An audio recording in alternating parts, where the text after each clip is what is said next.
Teremos a seguir a palestra Inovação nos Tribunais de Contas. O palestrante é ministro do Tribunal de Contas da União, professor universitário, foi congressista por 4 legislaturas, licenciou-se do mandato para exercer o cargo de secretário de Indústria, Comércio e Mineração do Estado da Bahia, de 7 de dezembro de 2000 a 27 de março de 2002.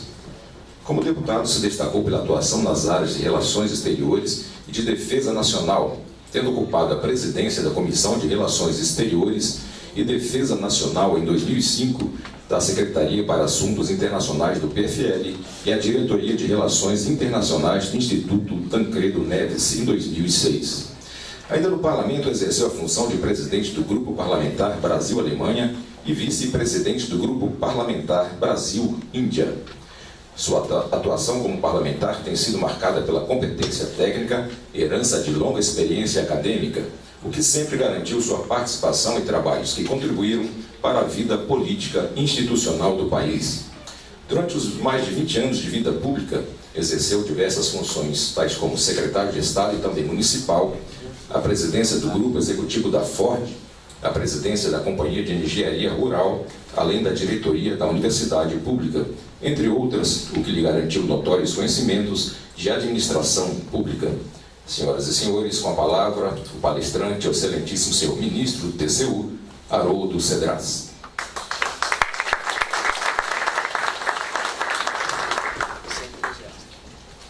Muito bom dia a todos. Eu queria dizer da satisfação de estar de volta aqui a essa casa e que eu considero talvez o pilar mais importante para o desenvolvimento da nossa instituição TCU, que é a nossa Universidade Corporativa, Instituto Cesareiro Correia, e num dia para mim extremamente especial, com uma responsabilidade enorme de ter que me dirigir nesse momento a tantos amigos do peito e também, eu diria, me dirigir a companheiros, a colegas, conselheiros, técnicos da nossa casa e técnicos dos tribunais de contas dos estados e dos municípios brasileiros, para que eu possa ficar aqui com essa responsabilidade de poder, nesse momento, falar sobre um tema do qual muito aprendi com os senhores, com os meus colegas da área técnica do TCU, com os meus colegas ministros que compõem o colegiado do Tribunal de Contas da União, e agora ouvimos o nosso querido presidente Raimundo Carreiro, trazendo informações importantíssimas para o nosso labor. E eu queria dizer que talvez seja essa, portanto, não só a minha volta aqui a estas salas que, de certo modo, me inspiram e que me colocam dentro de um ambiente que eu relativamente conheço, que é exatamente o ambiente universitário. Então, Sebastião Elvésio, com a sua inteligência e capacidade, está nos motivando a todos nessa jornada importante para as inovações na área do controle, até porque o que vem acontecendo é algo seguramente inimaginável, até por aqueles que têm despontado aqui no mundo como grandes transformadores, como aqueles que fizeram esta revolução impressionante no que diz respeito ao conhecimento e à passagem das informações. Então eu acho que, se nós formos fazer uma retrospectiva, nós vamos encontrar figuras extraordinárias da inteligência humana que contribuíram para que a humanidade chegasse agora a esse patamar de desenvolvimento tal que é quase impossível pensar que a cada 2 meses a gente tem que tomar uma nova direção. Ou seja, as ações disruptivas que estão ocorrendo no mundo em relação ao conhecimento é uma coisa que a gente não consegue imaginar. Há pouco tempo eu estava com alguns colegas do TCU em Washington, e lá o presidente CEO da IBM nos mostrava, talvez em primeira mão, no encontro sobre Big Data e governo, o que estava acontecendo em relação às informações. Então ele falou simplesmente assim: olha, até 2013, o que nós acumulamos em termos de informações é muito menos do que nós acumulamos entre 2013 e 2014, em termos de petabytes. Então vejam que é algo impensável, é algo inimaginável. Eu sei que eu teria que, ao começar a minha fala, não só agradecer a esse convite honroso do presidente Sebastião Elvésio e essa delegação de competência do ministro Carreiro, dos meus pares do TCU, mas eu seria muito ingrato se aqui também não registrasse aqui os agradecimentos ao presidente da Tricom, Valdeci Pascoal, ao ex-presidente Antônio Joaquim, ao presidente da Abracom, do meu coração, Thierry Montebello, e também do meu coração, meu colega Francisco Neto. Não posso deixar de falar com todos os presidentes de todos os tribunais, na pessoa do meu amigo presidente da Bahia, porque ele sabe, Naldo, que ele está também no meu coração, e não podia deixar de agradecer também aqui o suporte, o apoio do ISC, na pessoa do doutor Maurício, de todos os secretários da presidência que contribuíram para que esse evento ocorresse. Então eu queria dizer que venho hoje aqui consciente dessa enorme responsabilidade, mas venho também consciente de que é preciso que nos juntemos, que nos agreguemos para que transformemos rapidamente o que somos e o que fazemos. Então eu tenho dito sempre que não dá mais para esperar. É um caminho sem volta e não há por que esperar. Então eu acho que nós estamos nessa caminhada agora, de fato, abrindo e descortinando horizontes que não era possível imaginar há 3 anos atrás, e quando faço uma breve revisão histórica dos últimos 2 anos, sei que o que eu estou falando aqui para os senhores agora, de fato já pode estar naquele arquivo do passado, porque é inacreditável o que vem ocorrendo. Então, ultimamente, nós temos participado de vários encontros nessa área, eminentemente técnicos, outros de caráter político, outros de caráter administrativo, e nós sabemos que isso não está acontecendo por acaso. Eu digo sempre aos meus colegas do TCU que rapidamente o TCU passou a pole position na área do controle externo no mundo. Isso foi talvez em decorrência de termos juntos aqui abraçado esse desafio de promover uma grande transformação no que somos, no que fazemos. Então não dá mais para a gente fazer controle externo para contar coisas do passado à sociedade. A sociedade não aceita mais isso. Nós não queremos mais isso. Não seremos efetivos no que somos, no que fazemos, se mantivermos esse comportamento. Então eu acho que o que hoje está aí é para que avancemos já. Então nós fomos recentemente, com muita honra, convidados para encontros internacionais, e eu pessoalmente, que venho da universidade, e que aqui me sinto muito bem por conta disso talvez, é que não dá para a gente avançar sem cooperação. E a cooperação é sempre um caminho de mão dupla. E a cooperação não precisa ser com entidades mais desenvolvidas do que nós. Pode ser a cooperação horizontal, pode ser a cooperação sul-sul, pode ser a cooperação vertical. Então existem várias formas de cooperação, mas qualquer cooperação traz avanço. Isso é que eu gostaria de deixar muito claro aqui. E nós, em menos de 8 meses, já fomos 3 vezes convidados, especialmente pela ONU, para falar para eventos globais da ONU com dirigentes de alto nível. Começamos isso em Nova York, no foro político de alto nível da ONU, o Tribunal de Contas do Brasil convidado para expor o que estava pensando sob controle. De repente, não pude ir para o carnaval, Chico, na Bahia. Eu estava doido para sair lá nos Filhos de Gandhi, mas não pude porque fui convidado naturalmente. O TCU foi convidado e me mandaram mais uma vez, talvez até de forma impensada, mas eu tive que ir para outro encontro global da ONU para falar para todos os países insulares agora no início do ano. Agora, de novo, quando não esperava mais esse tipo de convite, fomos chamados para discutir os serviços públicos numa Assembleia Global em Haia. Então eu acho que isso demonstra que a ONU sabe, está entendendo o papel dos auditores na área pública. A ONU está entendendo o papel da importância do controle externo. Ou seja, a ONU é a grande guardiã da democracia no mundo. E não tem democracia sem controle. Já disse isso um amigo muito conhecido, mas eu não vou até nem repetir isso para não tornar cansativo. Mas, por outro lado, Sebastião está com essa responsabilidade, com esse trabalho extraordinário que tem feito no IB e fez lá como presidente do Tribunal de Contas de Minas Gerais, é que Rui Barbosa estava certo.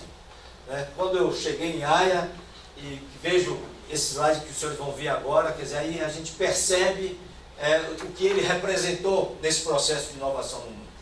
Então eu acho que Rui Barbosa estava certo.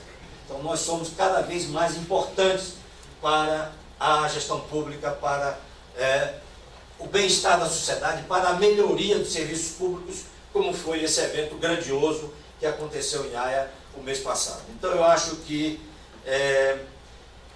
tudo isso tem nos levado a também a promover modificações que não começaram agora. Quando nós chegamos em Viena, no quartel-general da ONU, onde fica a Secretaria Internacional da Intosai, em 2013, 2014, para que participássemos em nome do TCU sobre o planejamento estratégico da Intosai, e começamos a dizer o que nós estávamos vendo aqui, que nós estávamos aprendendo com a cooperação nacional com vocês, ou internacional lá fora.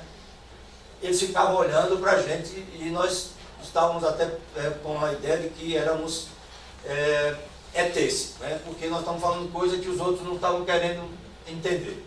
E aí nos levaram para uma sala para que a gente pudesse explicar para os latinos em língua mais próxima, para que a Intosai pudesse, quem sabe, assimilar o que o TCU do Brasil estava fazendo. Então a estratégia que nós traçamos, qual foi?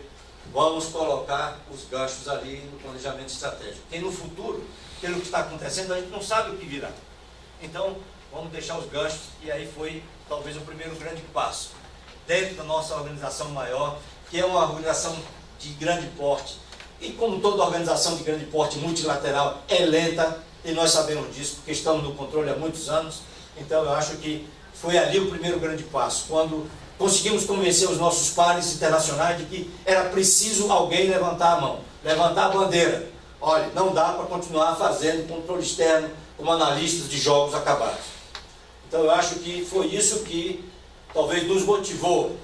Depois, nas nossas andanças em busca de novos conhecimentos em várias universidades, dentro e fora do Brasil, inclusive na USP, que muito contribuiu conosco, eu quero dizer que ali tivemos um outro input importante nessa área da cooperação.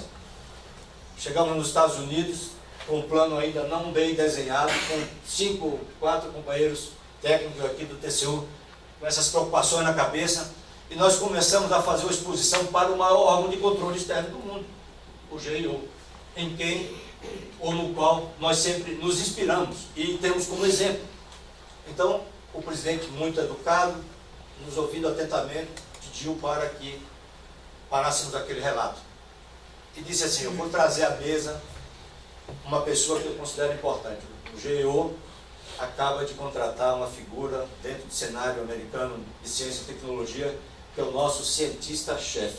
Eu não sabia que no controle tinha cientista-chefe. Eu sabia que tinha cientista-chefe em quase todas as áreas do conhecimento, porque veio da universidade, mas não sabia dentro do órgão de controle. Aí veio o senhor à mesa e ele pediu que nós reiniciássemos a conversa. Nós reiniciamos e eu, ali todo tímido, achando que ia tomar no mínimo um puxão de orelha. O que é que esse maluco brasileiro de um país subdesenvolvido está falando para a gente aqui? E quando nós acabamos a explanação, ele virou e disse assim: é nesse barco que eu quero estar. Então talvez esse tenha sido o input mais importante naquela fase preparatória do nosso planejamento estratégico para os 2 anos. O Ranieri está ali me olhando atentamente, o Wesley, para saber, ou o Mauro, que é o nosso CIO, se eu estou exagerando. Eu tenho muito medo de exagerar nessas minhas manifestações técnicas. Me controlo muito, mas se porventura for além, os senhores me puxam a orelha, porque eu estou aqui no meio dos meus companheiros que muito me estimularam nessa caminhada. Então eu acho que, quero dizer que foi assim que a gente começou a induzir essa transformação.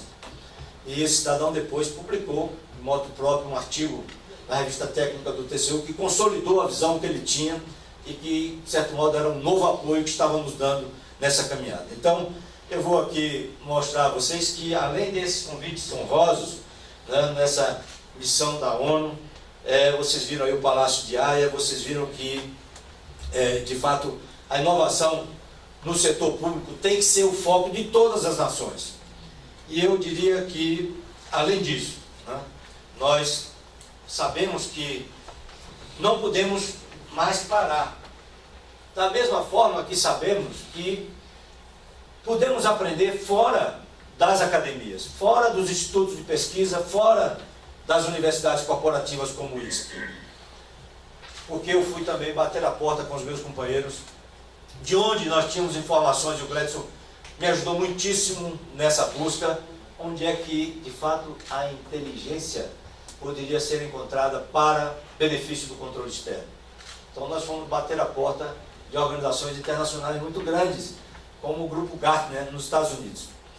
E lá, chegando com esse jeito nosso, bem nordestino, bem tabaréu e valente, então o vice-presidente nos recebeu, nós não sabíamos bem direito quem ele era, e ele muito educadamente começamos a conversar, e nós dissemos a ele assim: olha, nós somos de uma área de conhecimento muito diferenciada, que é o controle externo, nós somos do Brasil, do TCU, a nossa organização não é uma organização grande, jamais ela poderá se transformar num grande cliente do Gartner, mas nós sabemos que o Gartner, com seus 192 mil especialistas espalhados no mundo inteiro, poderia, quem sabe, trazer uma contribuição a essa área do conhecimento.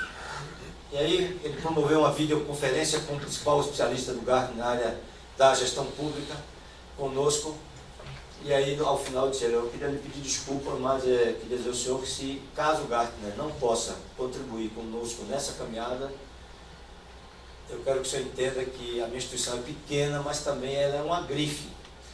Pelo menos é uma grife para o meu país, é uma grife para o controle externo. Então, o senhor também me diga, porque nós não temos tempo a perder, até porque o momento não nos permite perder mais tempo. Então, ele foi muito atencioso conosco, e aí, então, eu acho que foi também um outro momento importante, porque exatamente nesse grupo é que nós vimos, numa das suas últimas conferências, essa do ano passado, esse slide que exatamente demonstra aquilo que nós estamos falando, gastando tanta saliva. Então eu acho que é muito simples, né? Ou a digitalização ou as trevas. Então eu acho que não tem mais opção. Ou a digitalização ou as trevas. Então eu acho que esse é o caminho que tem que ser seguido. E aí muita gente poderia dizer: não, mas a minha instituição, o meu Tribunal de Contas, o meu país não está preparado com recursos e recursos humanos para isso. Foi-se o tempo que eu, como parlamentar, ficava aqui em Brasília tentando uma emenda para levar um pequeno núcleo na área da informação para um município pobre da Bahia, para treinar as crianças. Isso mudou de tal forma que, quando eu vejo isso, só tenho uma vontade, uma só vontade: passar a nossa. Então eu acho que não dá mais para a gente esperar isso. Não dá mais para esperar. Então eu acho que uma pessoa do Gartner, que é um português, que com ele estivemos umas 2 vezes, inclusive no evento aqui no Brasil, eu acho que o nosso presidente estava naquela mesa com muita honra lá, ele que veio do Espírito Santo naquele dia fez a reunião do Gartner, ele deu a honra desse encontro, ele participou quando o João Tapadinha disse: eu não preciso mais do que 3 semanas para alguém que domina o Word para capacitá-lo a entrar na era digital. Então, é o que eu estou dizendo, não tem mais limitações, é só querer, né? Não precisamos esperar pela vontade dos nossos parlamentos, não precisamos esperar pela vontade dos nossos executivos, pelo que somos e o que fazemos com os nossos minguados orçamentos, e somos todos franciscanos. Não precisa muito, é só começar.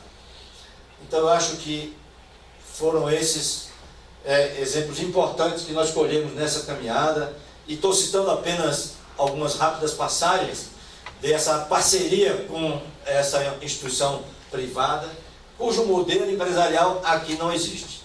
Ou seja, é um modelo que a bolsinha enche em Nova York quando algo novo é agregado ao conhecimento humano. Então é de fato uma coisa completamente diferente. Por isso que eles conseguiram também rapidamente se transformar nessa organização respeitada e monstruosa. Então eu queria dizer que aqui no Brasil nós vimos que não adiantava fazer todo esse esforço para o TCU, para os tribunais de contas, para a Tricom, para a Abracom. Nós tínhamos que fazer esse esforço para a sociedade brasileira.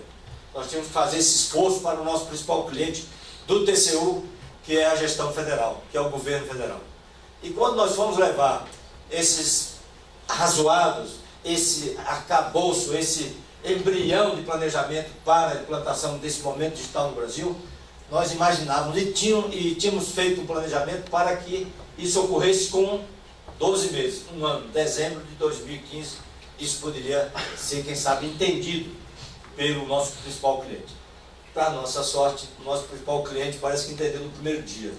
E já no mês de janeiro e fevereiro foram várias reuniões na Casa Civil com todos os órgãos de governo para que a gente pudesse induzir o país a se transformar num país 100% digital.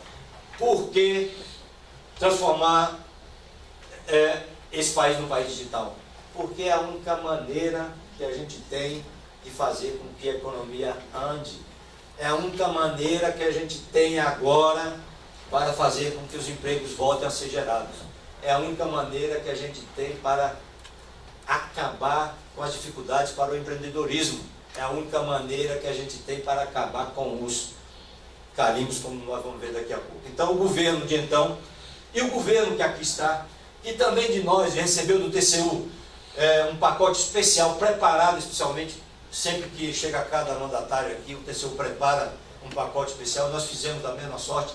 E se o governo passado entendeu esse recado e exarou decretos importantes, eu pedia para apagar essas duas luzes aqui. Esses são os decretos que foram, eu diria, motivadores para a nossa caminhada nas relações com o nosso principal cliente, o governo federal. Então, eu acho que esses dois decretos do passado e os dois decretos do presente agora, que são verdadeiras cartas de alforria para quem está no suor, no dia a dia do controle externo do Brasil. Então, eu acho que são momentos importantes da indução dos efeitos, né, da indução de um órgão de controle sobre a gestão pública. São transformações que foram provocadas nesse período pelo TCU. Então, eu acho que não fosse isso, talvez fosse difícil eu estar querendo transmitir um pouco dessa experiência para vocês aqui. Então, eu acho que agora temos mais dois novos decretos, né, criando essa plataforma digital, e vejam, senhores, que nós estamos subindo. Então, não fosse também a possibilidade dessas políticas de governança digital de dados abertos, que nós também começamos, e começamos por aí. Nosso primeiro passo foi realmente entender que o TCU, que o controle não poderia ficar mais como órgão escravo dos dados custodiados. Ou seja, começamos imediatamente a trabalhar e aplicar os conhecimentos que a nossa área técnica, graças a Deus, muito bem formada, comprometida, dedicada, séria, e que soube dar essas respostas rápidas, que nós começamos em 2015 a trabalhar com os dados abertos. Então, eu acho que não fosse essa condição que temos internamente, isso seria de fato impossível também. Então, começamos a pensar nesse novo passo e o que é a transformação de um país eletrônico que nós conhecemos até aqui, que não chegamos até lá, paramos em menos da metade da caminhada, e transformar o Brasil num país 100% digital. O Brasil, naquela época, ocupava a 57ª posição no ranking da ONU, no ranking mundial. Então, eu acho que estamos subindo essa escada nessa perspectiva de avançar, e temos avançado, como os senhores vão ver daqui a pouco, eu diria também, graças a Deus, rapidamente. Então, a ideia era simplificação de serviço e eficiência. Por quê? Como disse o ministro Carreira há pouco, nosso foco continua no TCU, no cidadão, em quem paga. No Brasil, todo mundo é importante. Nós somos importantes, o governo é importante, as autoridades são importantes, a empresa é importante, mas quem paga não é importante. Então, essa cultura tem nos atrapalhado bastante. Então, eu acho que está na hora da gente contribuir, enquanto controle externo, para virar essa mesa, virar essa necessidade de respeito aos direitos do cidadão. Então, eu acho que é por aí o caminho. Nós só seremos valorizados como nós queremos e precisamos para fortalecer o que somos diante dessa mudança cultural que está chegando.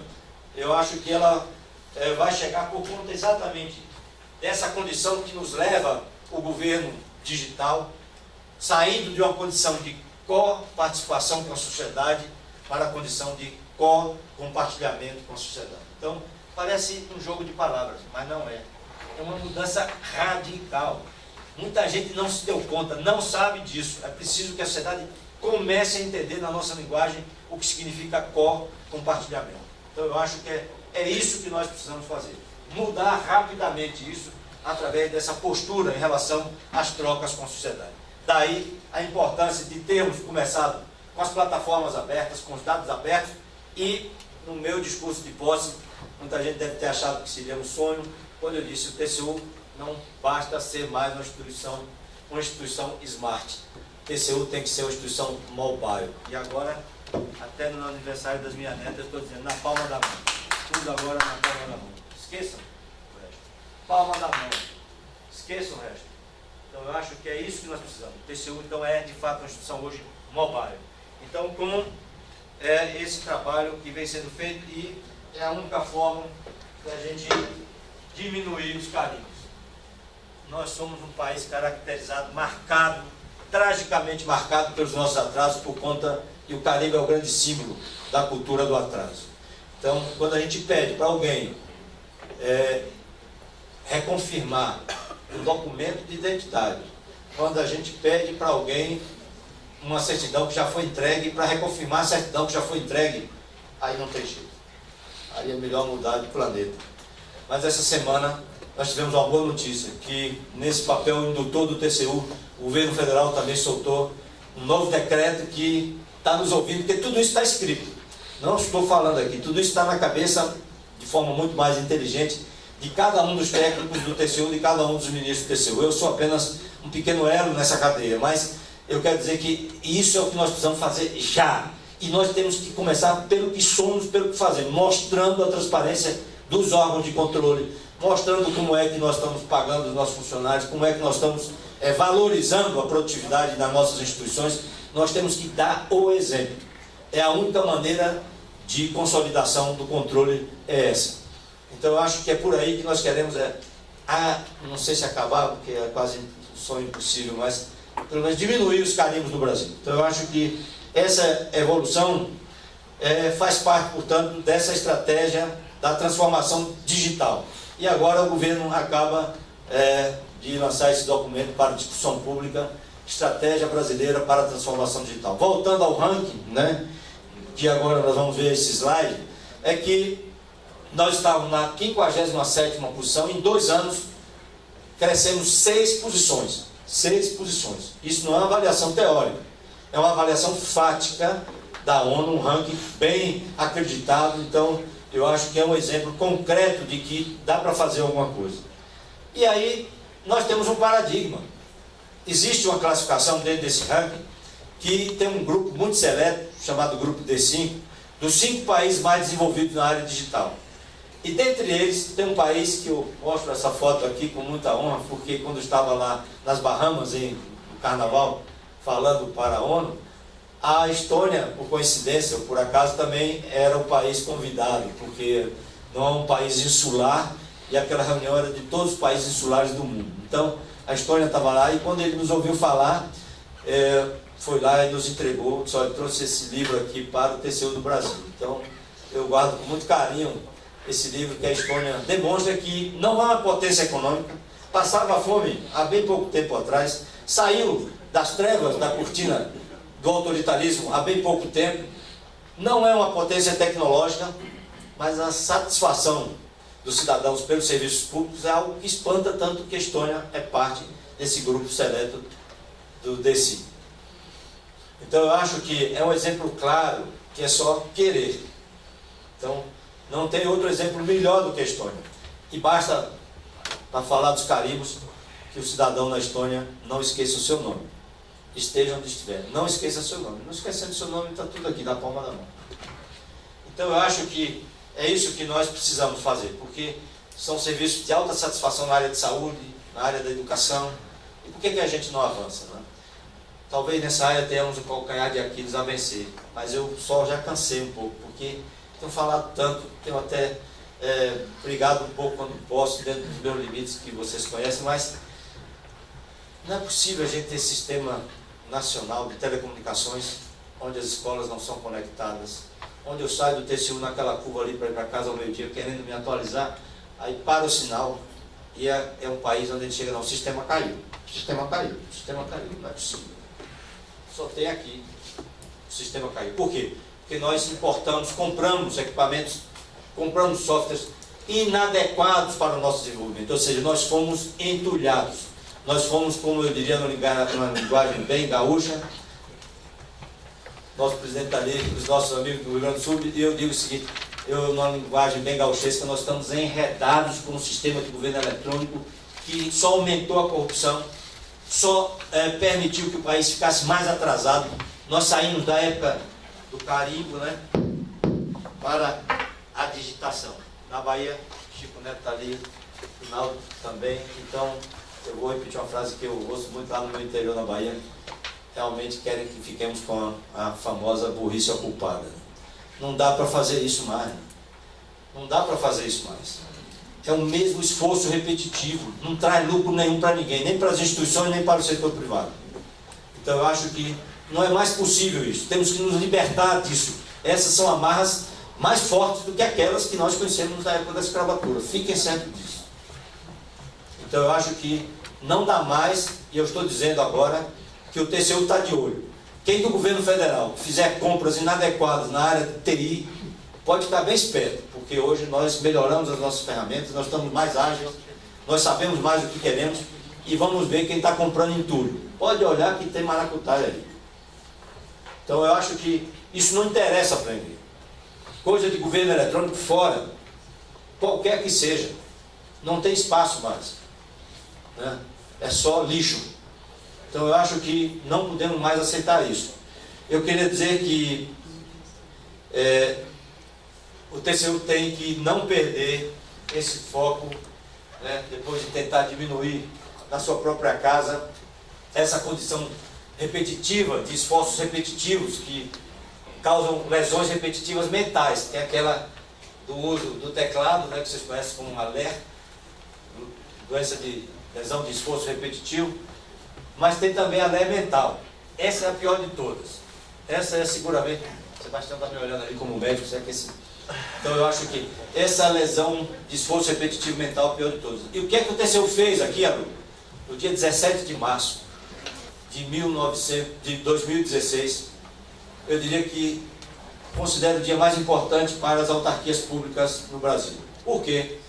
Porque depois de ter encomendado a duas grandes empresas a geração de novos algoritmos para que diminuíssemos essa burrice ocupada, ou esse esforço repetitivo terrível que temos com 30% do que somos, do que fazemos, da nossa mão de obra altamente qualificada, ocupada, fazendo esforço repetitivo no acompanhamento das chamadas TCS, que vocês conhecem, né? Então, nós vamos libertar esses nossos companheiros, porque conseguimos no dia 17 de março de 2016, depois de termos pago, e que os fornecedores de grande porte não nos entregaram. Eu posso até citar o nome deles aqui, não é ofensa, mas com os novos contratados do TCU em dezembro de 2015, com os cérebros que existem no TCU, e muita gente no Brasil não sabe ainda, que no TCU um companheiro ganhou o segundo prêmio mundial na geração dos novos algoritmos. O Luiz André ganhou. Então, Luiz André, Wesley e todos os companheiros, Felizório, todos os companheiros do TCU, o Mauro, e todos estão envolvidos nesse desafio. Eles geraram os primeiros algoritmos próprios de uma autarquia no Brasil. Então, e por que o senhor está falando isso com tanta ênfase? Eu estou falando simplesmente por uma coisa. Eu acredito nesse futuro porque acredito nos algoritmos inteligentes. E eu acredito que os algoritmos são os motores do futuro.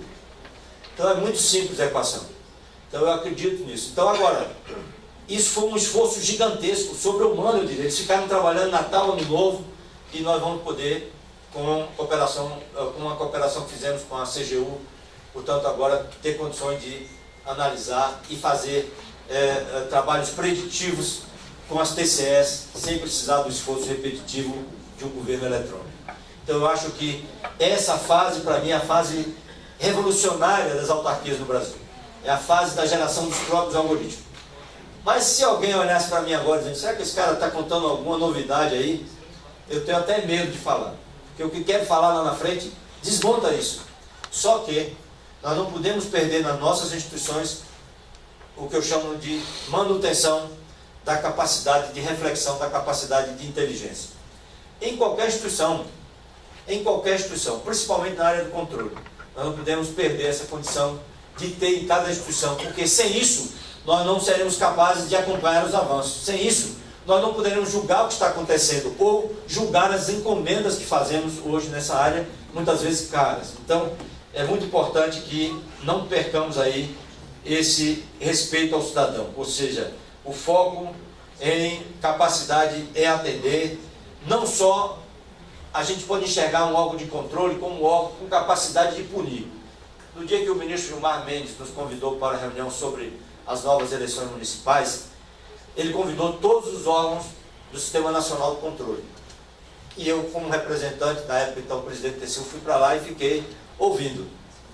Cada um, eu fui o último na ponta da mesa. Aí, quando chegou a minha vez, eu disse, não, tudo bem, nós estamos trabalhando dessa forma, nós estamos fazendo isso e isso, e se vocês permitirem o uso de algumas bases de dados dessa forma, nós poderemos dar essas respostas. Ficaram todos me olhando assim, com aquela reunião lá em Viena.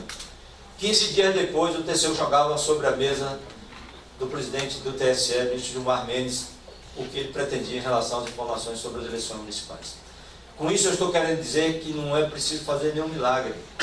É só fazer uso das ferramentas que estão já à nossa disposição. Se isso fosse há 2 anos atrás, era impossível, porque o conhecimento humano não nos permitia tomar esse tipo de atitude, trazer esses resultados. Então, o que nós queremos é que saiamos nós, latino-americanos, acostumados na manutenção de uma cultura muito interessante, muito alegre, mas, ao mesmo tempo, pouco evolutiva. Então, a gente quer que a gente faça esse processo de transformação, mudando realmente a cultura em busca dos resultados de qualquer política pública. Ou seja, vamos parar de valorizar as coisas meio. São importantes, às vezes nos ajudam a resolver os problemas, mas o que o cidadão espera, o que cada um quer em sua casa, são os resultados, a qualidade dos serviços que são prestados, quando são concedidos ou não. E no Brasil, qual é a regra?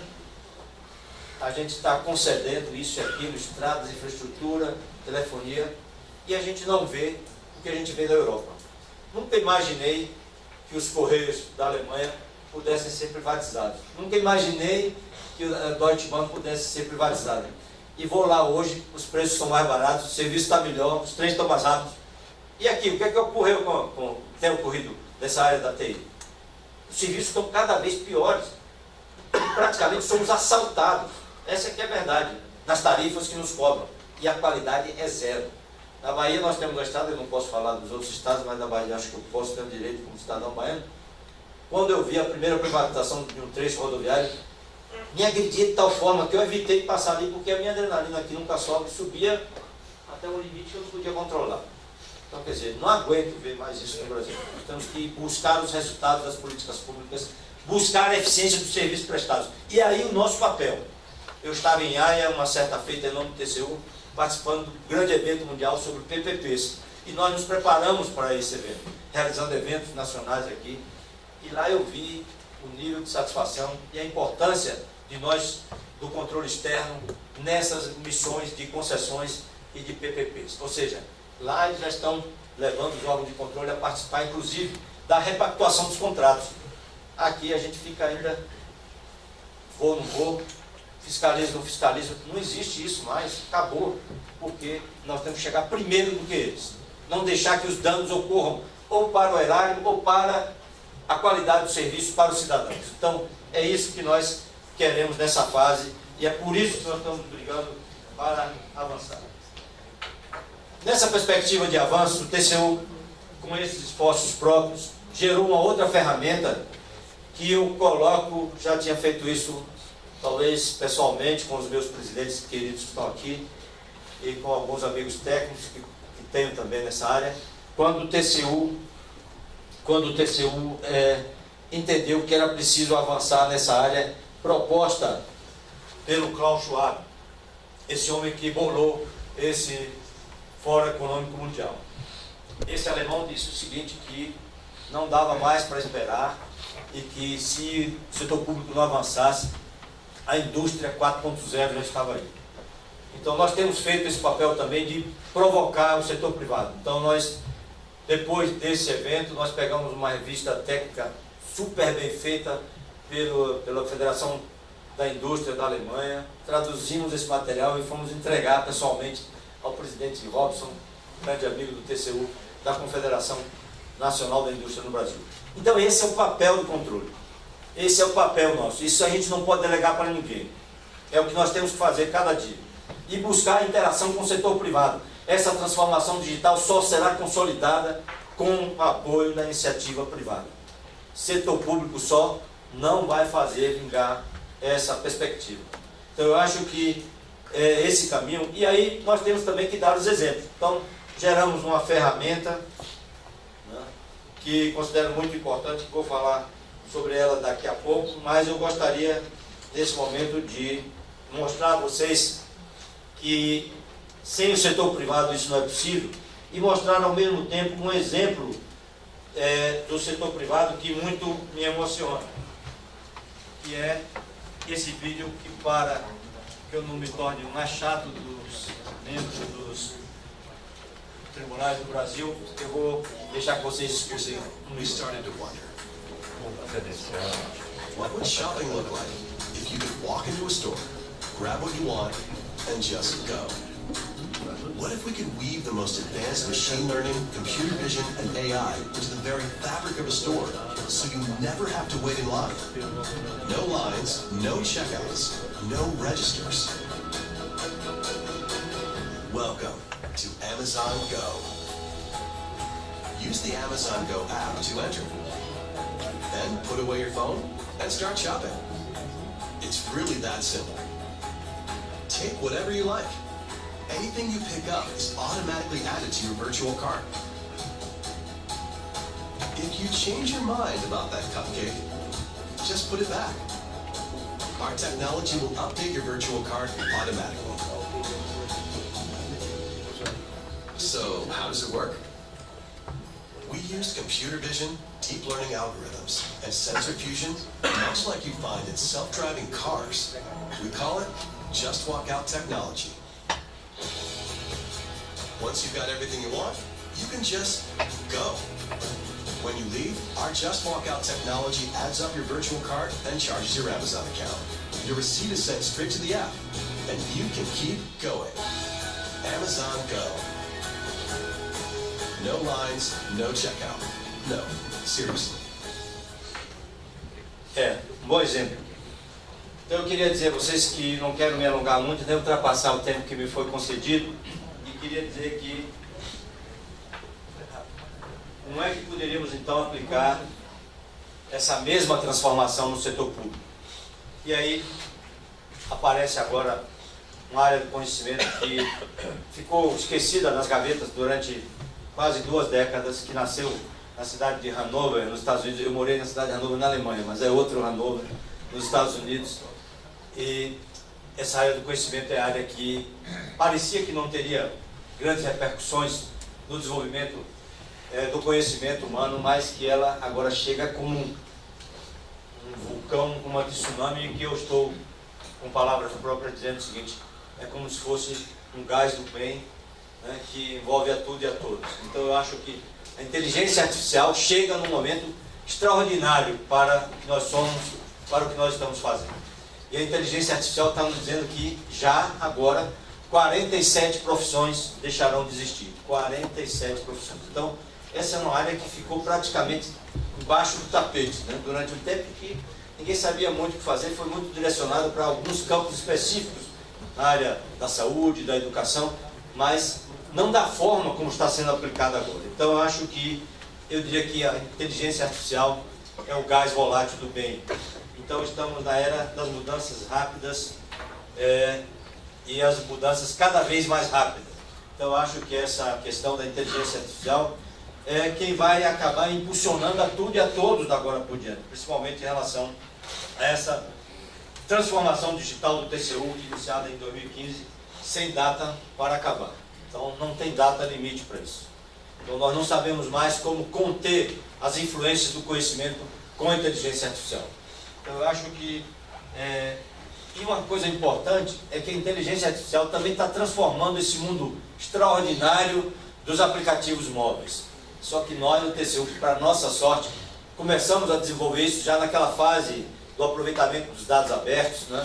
Porque nós vimos que essa outra parte da inteligência artificial que está levando ao novo pensar e que fez com que o TCU propusesse em TOSAI a criação de um novo grupo de trabalho na área de TI, que só existia um grupo de trabalho para acompanhamento do governo eletrônico. Então, quando nós vimos que aquilo não nos levaria a nada, nós começamos a insistir. Só que o TCU tinha conquistado um posto muito importante, que não ocupava nem de perto há 40 anos, que é um dos 4 comitês dirigentes da TOSAI.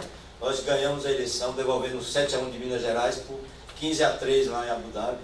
Então, nós devolvemos para o Tribunal de Contas Europeu e aí nós agora já somos membros do comitê dirigente da TOSAI e do PSC, que é o comitê mais importante. Isso nos credencia automaticamente, pelo que propusemos em Abu Dhabi em dezembro, a receber aqui no Brasil, daqui a 6 anos, o INCOSAI. E o país que cedia o INCOSAI passa a ser país presidente da TOSAI. Então, estou querendo dizer aos senhores que os senhores estão nessa mesma missão. Não é só do TCU. Nós vamos receber o maior evento do mundo na área do controle externo daqui a 6 anos. Nossa candidatura foi aprovada também depois dessa eleição. Essa eleição foi em 2015. Passamos um ano nos preparando para assumir esse posto, né? E agora, vamos daqui a 6 anos, quem estiver na presidência do TCU será o presidente do INCOSAI. Então, eu acho que é um evento gigantesco, mundial para o Brasil, e é um evento que dá ao controle externo brasileiro uma condição de supremacia. Agora, repito, a pole position é de fato nossa, mas ela não é eterna, ela não é duradoura. Eu acho que ela é passageira. Então, precisamos trabalhar para que não percamos essa condição, ou pelo menos não fiquemos distantes dessa condição. Então, eu acho que essa é uma responsabilidade enorme. Mas todos os países que ocuparam esse posto tiveram, historicamente, uma guinada enorme. Vejam o México, né? Depois que presidiu o INCOSAI. O México é um país que avançou enormemente, e o controle externo do México hoje está à altura quase do controle dos Estados Unidos. Então, não brinquem com isso, é uma responsabilidade grande, mas acho que nós estamos tecnicamente, e pelo que somos, pelo que fazemos, pelas nossas dimensões, nós estamos preparados para isso. Então, eu acho que é uma conquista muito grande do TCU para o Brasil. Salvo o melhor juízo. Bom, então essa transformação digital e esses aplicativos móveis, nós geramos já desde aquela época, em parcerias com a Universidade de Brasília, onde a Microsoft implantou um grande laboratório, para nossa surpresa, gastando 12 milhões de dólares, que eu posso garantir para os senhores, é muito melhor do que aqueles laboratórios que eu, o Gladson e outros companheiros aqui do TCU fomos conhecer lá fora, nessa perspectiva de aprendizado. Porque o TCU escolheu esse caminho para que, se um dia a gente pudesse chegar à condição de instituição inteligente, nós teríamos que abraçar um caminho espinhoso. E abraçamos esse caminho do aprendizado corporativo, ou do aprendizado organizacional. Esse é realmente o caminho que vai levar a nossa instituição, e que eu tenho certeza que queremos estar com vocês e ao lado de vocês, e com a participação e a inteligência de vocês, nesse caminho do aprendizado organizacional. Acho que os exemplos que estou tendo em todos os tribunais do Brasil, e aqui no Instituto Rui Barbosa, são exemplos que me estimulam muito nessa caminhada. Então, eu acho que é esse caminho que temos que perseguir. Eu queria dizer que no TCU nós procuramos fazer o dever de casa e criamos esse painel de gestão estratégica operacional, que é, além de muito moderno, vejam, senhores, pelas lâminas que temos, não tem nada de ônibus indiano aqui, né? Quem bate os olhos como cidadão não precisa ser auditor, nem membro de nenhum tribunal de contas, já vê e sabe o que quer ver. E ele é autoexplicativo, ele é de fácil uso e, acima de tudo, tem condições de ser utilizado preditivamente. Então, eu acho que essa característica que nós aprendemos também com os parceiros lá de fora, e hoje está aqui como ferramenta de trabalho para o TCU, vai dar aquilo que eu falei no início: transparência ao sistema de controle.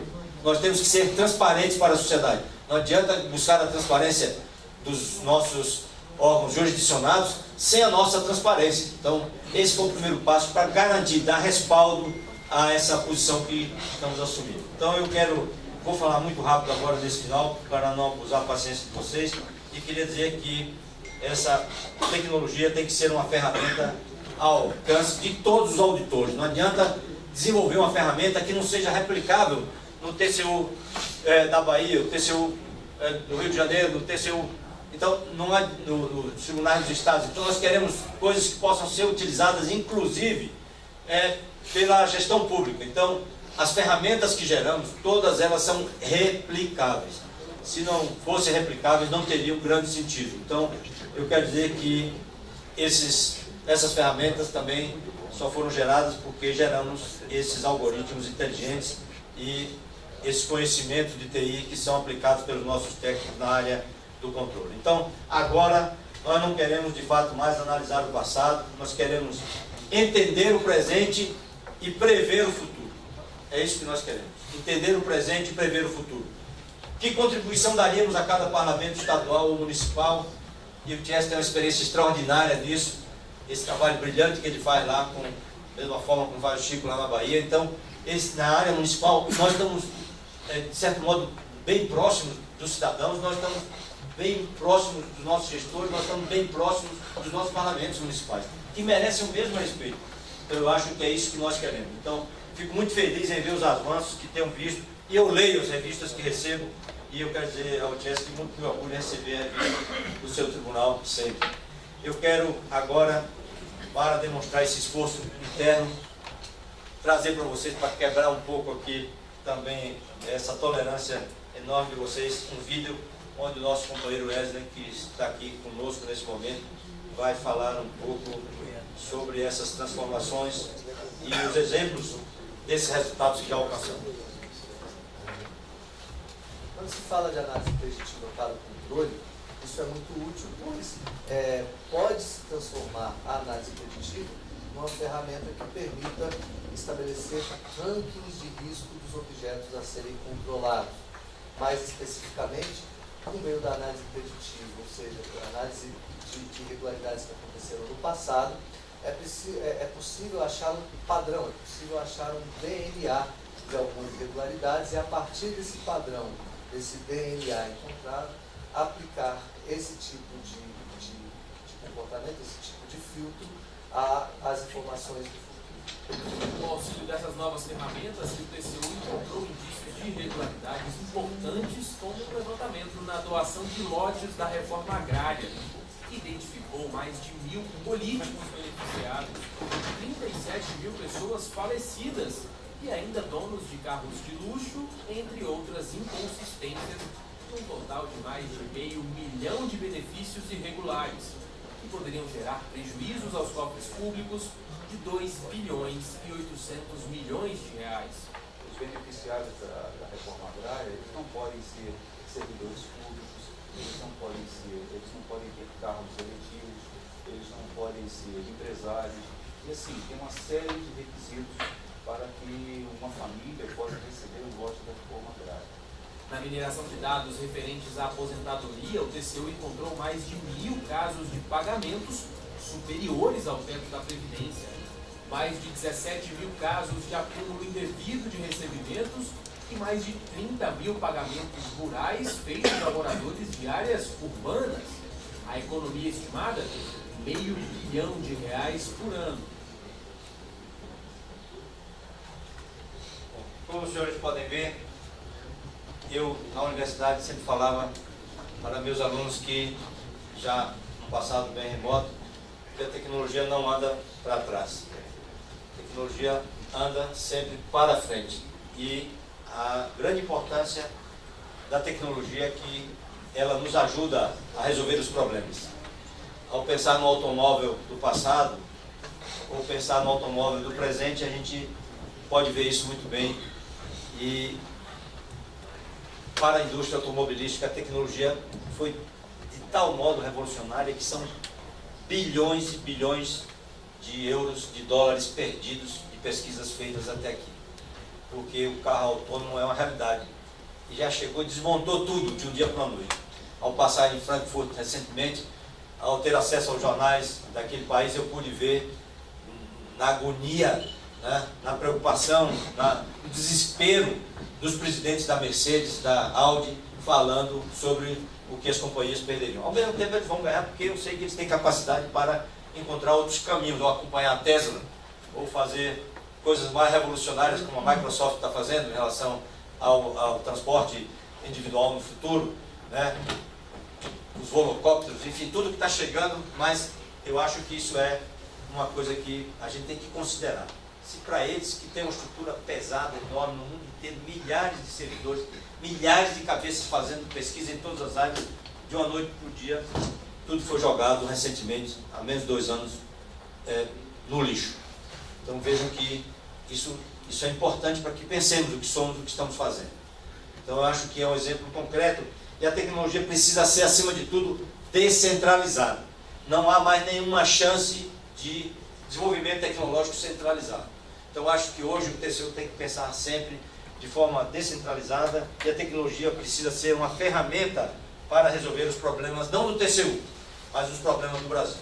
Então eu acho que esse exemplo é muito importante, e ontem nós temos conhecimento ao plenário de uma outra ferramenta gerada a partir do ano passado, e que considero também replicável para vocês, que é uma ferramenta que desenvolvemos para acompanhamento do desenvolvimento regional, né? Esse processo foi julgado ontem, aprovado por unanimidade, e eu estou trazendo isso aqui, talvez em primeira mão, para os senhores, como uma ferramenta que poderá ser reaproveitada pelos tribunais de contas dos estados e dos municípios. E o principal produto são as recomendações importantes em relação ao painel de informações, que tem que ser também de fácil acesso para o cidadão.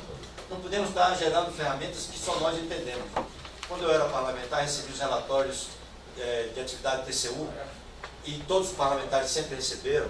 Naquela época eles eram ainda impressos ou quase copiados, biografados, não me lembro. Eu sei que eram volumes enormes, de uma linguagem rebuscada, eminentemente técnica, que os parlamentares não tinham acesso. Então a gente recebia isso no meio-dia, no final da tarde a gente olhava naqueles corredores enormes do anexo 4, estavam todos já esperando a passagem do carrinho que iria recolher os materiais de cada gabinete. Então, não é possível. Nós temos que produzir coisas que a sociedade entenda, que a sociedade saiba o que somos, o que estamos fazendo e como estamos fazendo. Daí a importância dessas novas ferramentas que estão sendo geradas, e eu diria que esse é um caso muito específico de abordagem, portanto, replicável em todas as outras áreas do controle das políticas públicas, não apenas para o desenvolvimento regional, que é um tema até cansado dentro do Congresso Nacional e na nossa casa também, muito recorrente, muito renitente. Eu vou dizer que tudo isso que eu estou falando para os senhores, portanto, faz parte de um projeto que desde o início nós sabíamos uma coisa: nós não sabíamos tudo, nós não sabíamos que poderíamos utilizar todas as ferramentas que estamos utilizando hoje e que vamos ter que utilizar no futuro. Mas nós sabíamos o porto onde nós queríamos chegar. Mais transparência, mais lisura na aplicação dos recursos públicos, o porto da valorização do cidadão, da valorização dos serviços públicos. Esse porto nós sabíamos desde o primeiro momento. E nós sabíamos também que o nosso projeto tinha que ter cabeça, tronco e membro. Não adiantava pensar num projeto só para o TCU, não adiantava pensar num projeto que não fosse exequível, e não adiantava pensar num projeto que repetisse os males daquele presente e do passado. Então eu acho que, graças a Deus, a humanidade está vivendo essa grande transformação, e cada auditor tem que ter atitude sempre disruptiva, porque é através do rompimento, portanto, dos limites da caixinha que nós vamos trazer essas contribuições para a sociedade. Então eu queria dizer que esse livro, que foi lançado no ano passado em português, de forma rápida, porque nós temos que consolidar esses pensamentos em alguma coisa que fosse também replicável, que pudesse ficar como um modelo para ser criticado, um modelo que pudesse ser apreciado, um modelo que pudesse ser repetido. Então eu acho que essa proposta está mais ou menos consolidada nesse livro, que já está na sua segunda edição em português, na primeira edição em inglês, que será lançado em espanhol, ainda, se possível, no decorrer desse ano. Então eu acho que é essa perspectiva de nos submeter, então, ao crivo, a avaliação dos pares em qualquer lugar do mundo. Senão esse projeto também não teria sustentabilidade.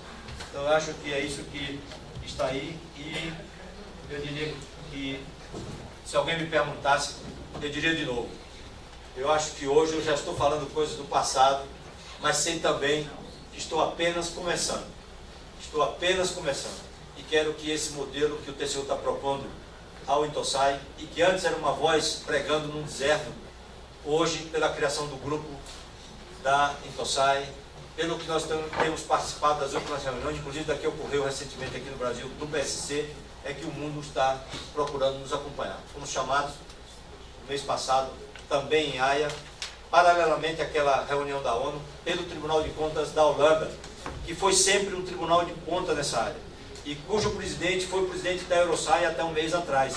E quando ele nos ouviu falar sobre isso a primeira vez em Viena, na cidade de Dirmstein, num outro encontro, com 20 tribunais considerados principais do mundo, ele se levantou e questionou a delegação do TCU, porque ele ficou meio sem querer entender se era mesmo aquilo, se nós estávamos falando de coisa com coisa, e nos propôs essa reunião que eu considerava ela a prova dos 9. Então lá fomos apresentar o que estamos fazendo para o Tribunal de Contas da Holanda, da Alemanha, da Finlândia, da Noruega e da... Está faltando um país, foram 5 países que foram nos avaliar, e nós fomos com os 2 técnicos do TCU para mostrar cada um desses desenvolvimentos. Então eu acho que eu não queria me aposentar sem ter passado por essa prova. Eu acho que essa prova era a prova dos 9. Eu dizia ao ministro Raimundo Carreiro, olha, nós temos aí uma prova do 9 que poderia ter acontecido em dezembro do ano passado, mas por conta das agendas acabou não acontecendo, e que aconteceu agora. E eu acho que essa foi realmente uma situação ímpar para o controle externo latino-americano. Nós fomos colocados à prova para saber, pelos melhores, para saber se realmente... E o Tribunal de Contas da Inglaterra, que eu considero também um paradigma. Então eu acho que foi ali que o TCU foi expor o que está fazendo para que pudéssemos nos submeter ao crivo do julgamento dos pares. Eu acho que esse papel do ISC é fundamental nesse processo, e a nossa sorte de termos criado, antes da transferência para essa sede, lá no início desse planejamento de 2015, 2016, esse laboratório de inovação, a exemplo, e onde é que o senhor viu isso? Engraçado, né? Nós estávamos caminhando por aí, buscando exemplos, aprendizado em todos os lugares. Na iniciativa privada, nós chegamos em Manaus com o grupo do TCU e fomos conhecer a fábrica da Samsung. Foi lá onde nos inspiramos para ter esse laboratório de inovação que temos hoje aqui, que é o primeiro do mundo na área de controle externo, e que assim está sendo considerado, e eu diria que é um exemplo que está sendo já copiado. Eu acho que não há por que também não ter. Cada estado tem suas peculiaridades, cada estado tem suas necessidades. Nós somos um país muito diverso, muito grande, né?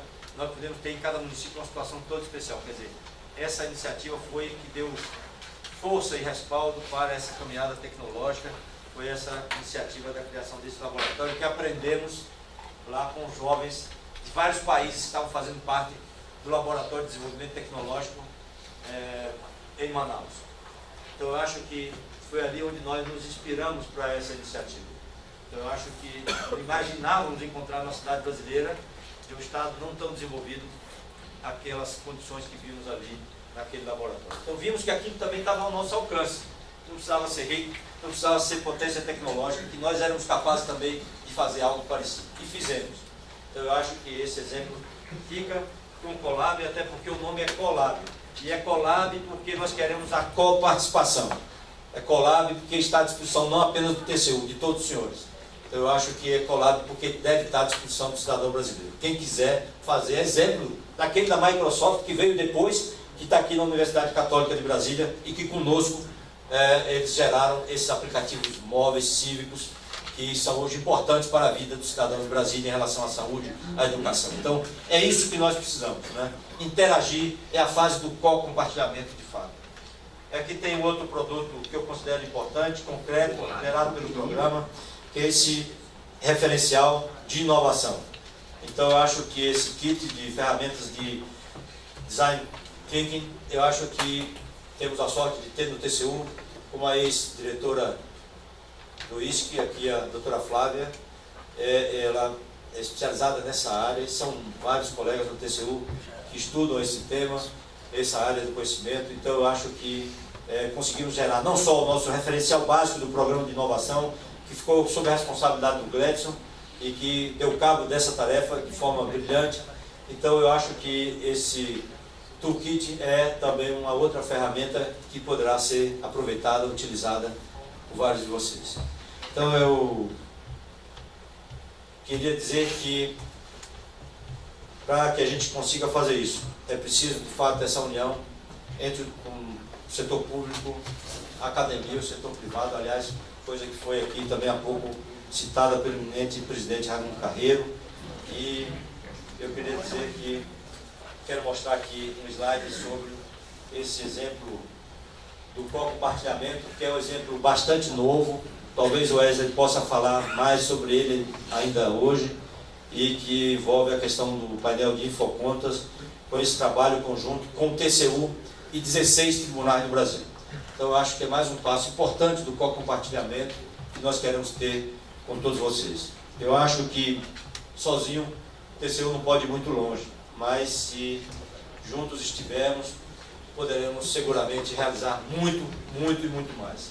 É isso que 200 milhões de brasileiros esperam dos tribunais de contas, e eu queria dizer a vocês que o país não é nosso, o país é de quem paga, o país é deles, né?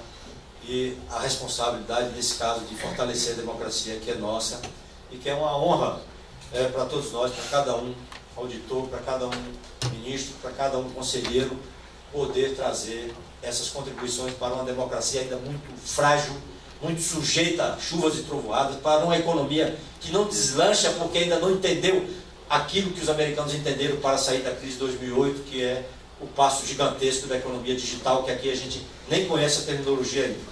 Então eu acho que não fosse essa opção, eles estariam patinando até hoje, porque isso eu vi com os meus olhos no Vale do Silício, quando fui recebido no aeroporto pelo embaixador brasileiro, que me disse: Haroldo, daqui a 2 anos atrás eram apenas 750 empresas. Hoje já são mais de 4.000 empresas especializadas na área de desenvolvimento tecnológico, com o uso com a ferramenta da tecnologia da informação. Então eu acho que isso demonstra que eles só saíram da crise por conta desse caminho da economia digital. E a economia digital muda tudo. Nós não podemos ter um aparelho de defesa no Brasil que tenha um arquivo de governo eletrônico para a sua área de pessoal. Nós não podemos ter um sistema de serviços públicos eficiente no Brasil quando cada ministério não sabe o que tem, quando tem, que lugar tem. Até porque com os métodos de governo eletrônico isso se torna impossível num país como o nosso. Isso só é possível hoje através do aproveitamento dos dados não estruturados, dos dados abertos, e não tem outro caminho. Isso é mais rápido, mais fácil, mais barato, mais eficiente. Não fosse assim, a Amazon não é o que é hoje. Hoje tem uma foto interessante nos jornais, uma placa para emprego na Amazon. Nos Estados Unidos praticamente não tem fila para isso, mas a fila é quilométrica porque se trata da Amazon. E a Amazon não é porque é a Amazon que vende uma camisa ou vende um eletrônico, não. É porque a empresa está revolucionando o conhecimento humano. Então eu acho que são essas coisas que estão nos motivando nessa caminhada.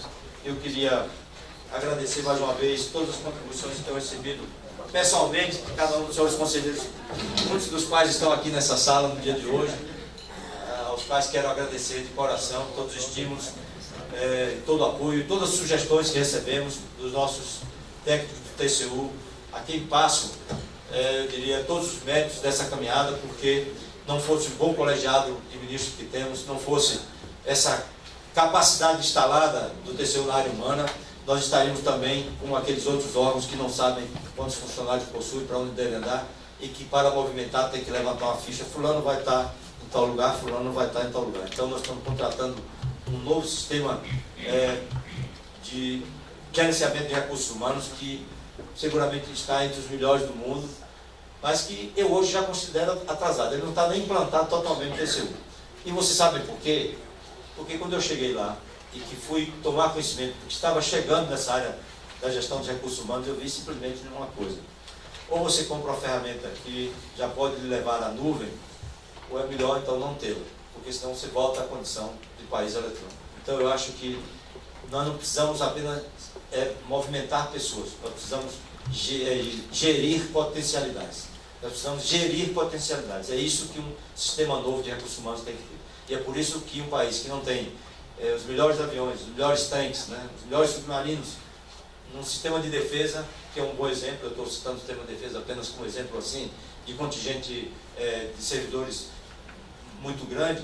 Então eu acho que essa questão é fundamental. E lá eu vi que até as Forças Armadas Americanas não estão mais na sua caixinha, não estão mais gerindo isso de forma centralizada, estão gerindo isso através dos recursos oferecidos pela nuvem, e nós deixamos o TCU na nuvem. Eu quero dizer aos senhores que é essa perspectiva que temos que alcançar rapidamente. Então, em cada tribunal, pensar da agora por diante na nuvem, e pensar também que está chegando a era de uma nova revolução extraordinária, com o uso da realidade virtual, que não é mais simples, é mista, que antes precisava de determinados equipamentos que hoje não precisamos mais, e que, de fato, estamos querendo no TCU já deixar daqui uns dias a era digital para entrarmos na era cognitiva. Deixo o meu abraço, muito obrigado, e isso falaremos depois. Um grande abraço.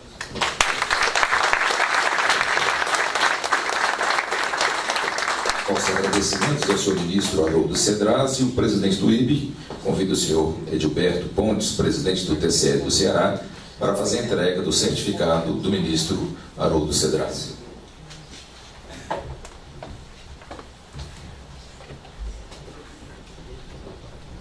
Parabéns pela palestra, foi brilhante, hein? Esse é o futuro. Obrigado.